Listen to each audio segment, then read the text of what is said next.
to another startling headline. And that's 1 out of 8 Americans are now receiving food stamps. That's a record high.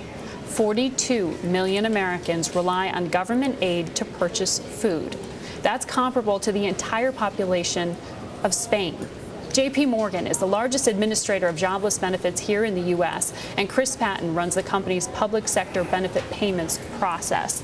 Chris, thank you for joining me this morning. And just to make it clear what it is that you do, those EBT food benefits that people can go and use to redeem for food, those debit cards are where JPMorgan comes into play here.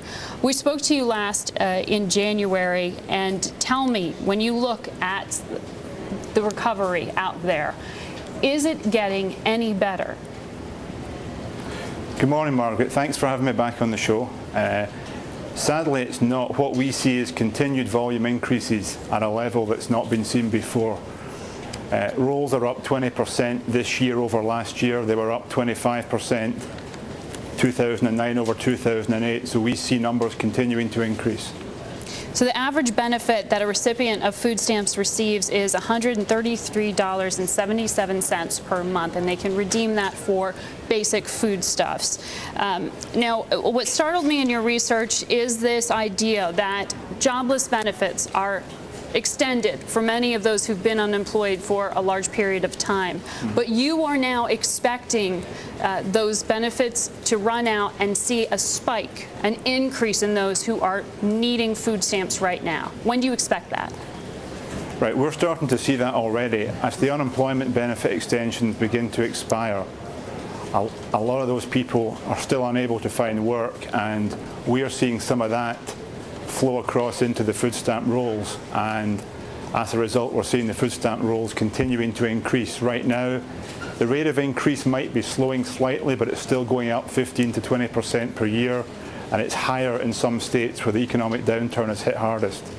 Walmart's U.S. CEO gave a presentation that hit a lot of journalists over the head recently, where he talked about literally at midnight, you will see that when the food stamp benefits are released to people, the registers start ringing.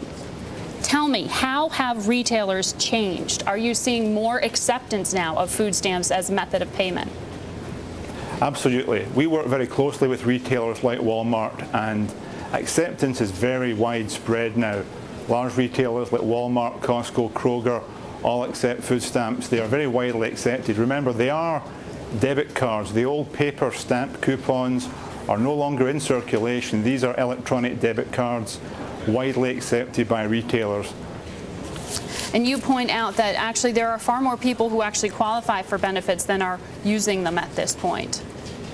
Right, you'd be surprised. While there's been a slight increase in uptake, approximately 1/3 of people eligible for food stamp benefits do not claim them. As to why that is, it's a combination perhaps of lack of information, perceived stigma. You do not have to be unemployed to receive food stamps. A lot of people getting food stamps, the figures vary by state. 50–60% of people are working who are also claiming food stamps. Well, it's a sobering statistic, and it's interesting to get your perspective here. Chris, thank you for joining us.